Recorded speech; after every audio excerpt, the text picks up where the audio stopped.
What's good, everybody? What's good, everybody? It's Big Game James, man. I'm back in the building before I head off to work this work day. Thought I'd jump in, talk about some of the latest Cowboys rumblings, Cowboys news. I'm going to start to try to do this on a daily basis, try to keep it up, keep it popping, keep everything moving. But we heard the news yesterday. Micah Parsons, Cowboys are picking up that fifth year option, but as a defensive end and not a linebacker. I'll be the first to tell you, I thought initially that defensive ends made more than the linebackers. But let's look at some of this news right here. And Cowboys are just doing what the Cowboys do. Um, let's get over here. So pull this up right quick. All right, bypass all the other stuff on the side. Don't worry about that. But I just wanted to show you this right here. You see Pete Briscoe and those guys. So it says here, as expected, the Cowboys are going to pick up Micah Parsons' fifth-year option. The surprise, however, this ain't a surprise, is how Dallas is conducting said business. How is that a surprise? We know Dallas is the richest, cheapest organization in the world. That's right, the richest, cheapest organization in the world. Ain't that crazy? Parsons will receive his option as a defensive end and not as a linebacker. He was drafted as a linebacker, but he logged most of his snaps as a defensive end. As you see, Dan Quinn, when Demarcus Lawrence went down, he went right to that line of scrimmage, and bam, the rest has been history. But by doing so, the Cowboys will roughly save $3 million, 2.7 has been in the streets. Parsons would make 21.32 as a defensive end for the 2025 season if he plays under his option. He will make 24 million as a linebacker. The teams have until May 2nd to apply the fifth-year option to the 2021 draft picks. Labeling Parsons as a defensive end is more than a cost-cutting move. Technically, Parsons was used more as a defensive end than as a linebacker last season. Nearly 88% of Parsons' regular season snaps last year came on the line of scrimmage, according to Pro Football Focus. This will likely be a moot point given that Parsons probably won't play under his fifth-year option. It is widely expected that Parsons will receive a lucrative long-term contract sometime between now and before the start of the 2025 season. Parsons has been one of the NFL's top defensive players since entering the NFL in 2021. Since then, the former first-round pick has earned 3 Pro Bowl nods, 2 All-Pro selections, and was tabbed the 2021 Defensive Player of the Year. So at the end of the day, my man is getting paid regardless. You feel me? I got some stuff right here. Let's get over here. This is some of his total snaps from last season. As you can see right here. Pass rush snaps, 513. Run defensive snaps, 332. We saw when we were clamoring in the streets that he needs to play more linebacker because they didn't have no linebackers, and Dan Quinn was quickly put them in the edge, and it was kind of hurting our defense hurting the Cowboys defense because you didn't have any really physical linebackers out there and no dynamic linebackers to speak of like a Micah Parsons. We saw Damone Clark, but we saw definitely what Damone Clark was not. You got rid of your other guys, you converted safeties to linebackers. They just weren't big enough. So the sense made for you to put them back at linebacker for the benefit of your team. But we saw how much our pass rushing is, and Michael likes pass rushing and getting to the quarterback. And I ain't gonna lie, I actually thought you always got to check, you always got to look.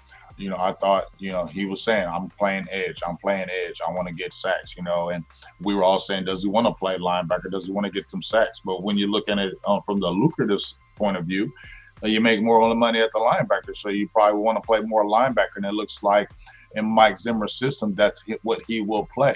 So I feel like at the end of the day, Cowboys are saving money now because they're going to pay later, in my opinion. Let's just look at some of the numbers right here. And you can see his numbers. This is from his numbers last year. He logged 755 snaps at the defensive line, 106 snaps at the linebacker or in the box. So that would probably be your linebacker position.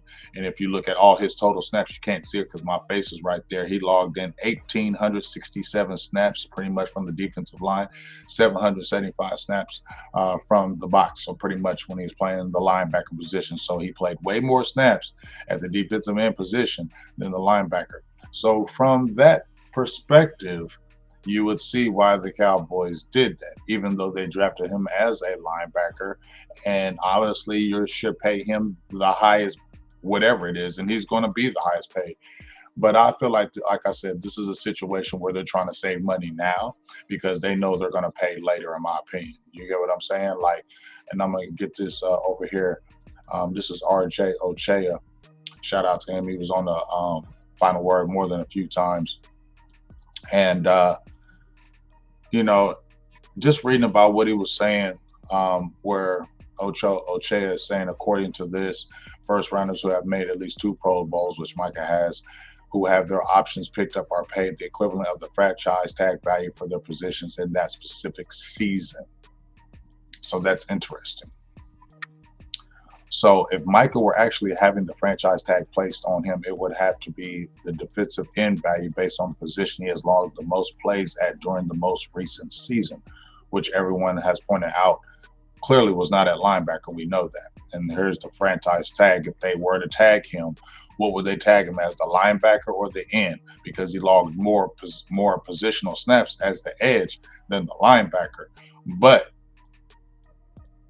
I don't think they want to mess around with Micah because unlike Dak Prescott and unlike CeeDee Lamb, who really are not social media vocal, Micah Parsons is very social media vocal. And he's going to be looking at this right now, too. You can best believe when they designated him as this, he was already looking up the numbers. Micah Parsons don't play about that money, and he is going to be like, hold up, y'all should be hitting me at this. Even though I logged this, y'all need to be hitting me at this. So I feel like right now, as it says right here, that they're doing right now to save money now.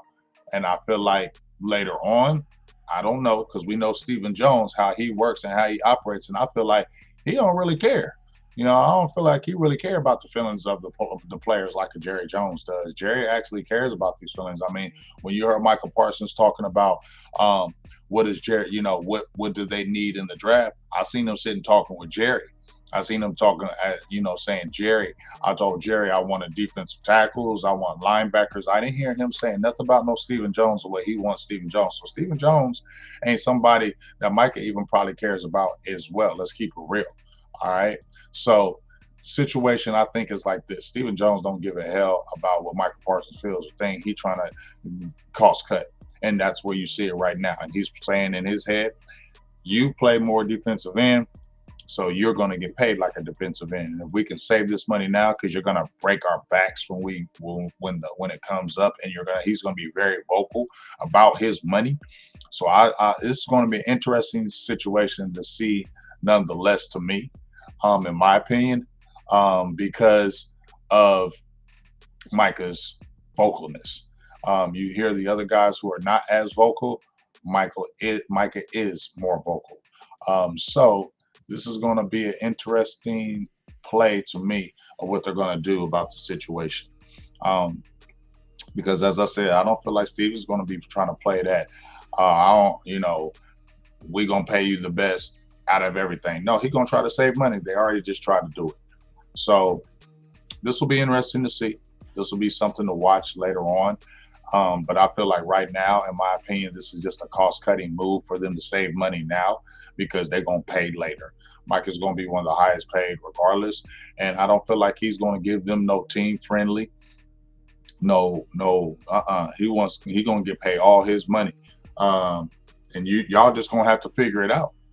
What you need to do is, like we talked about before, if you're talking about Dak as your man, you need to go ahead and start making that move now, CeeDee Lamb, so you can open up the money to get you a defensive tackle in free agency. Because if you don't, you already messed up. That tells me you ain't trying to do nothing. We've already heard Eric Kendricks has been tabbed with the Dallas Cowboys already because he got released by the Chargers for a cost-cutting move. He played with Mike Zimmer for 7 years, had the green dot as you heard about, and I'll pull that up on my homepage. And all I said was this. And I'm going to pull this up.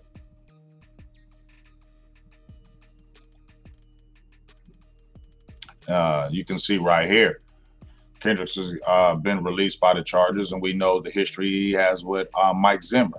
But it don't matter to me if you don't get a defensive tackle. You can get a Eric Kendricks all you want to, and he can be in the green dot man all you want to. But if you don't get in free agency and get you a legitimate defensive tackle or two, you're not going to be doing anything. You better re-sign Jonathan Hankins. I already talked about Ashawn Robinson as a guy 6'4", 330. There's plenty other guys that you can spend money, but you got to start getting this ball rolling. And if you go look at my video yesterday where John Machota was talking about how if Dak ain't, if they ain't meeting in the middle, or if they don't feel like it's going to be a good deal for them, and they're going to sit there and wait it out with Dak. He may get his money, but it's going to be a wait and see. And as long as they wait and see, then you can't go out there and get guys that you need. And so if that's the place, then this don't really matter. So as I said before, we're going to see what these Cowboys do with Micah Parsons in the long run. But I feel like they did this now because they're trying to save money now because they're going to pay later. And it's going to be interesting how that plays out because we know how the Dallas Cowboys front office works.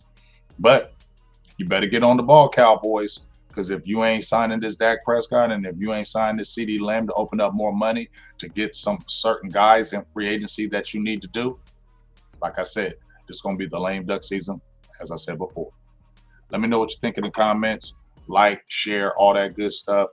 I believe we're doing burgers and blitzes tonight. Let's get the perspective from Mike White. He's always got a lot of good intel. And let's see how it goes. Talk to you soon. Big Game James, I'm out.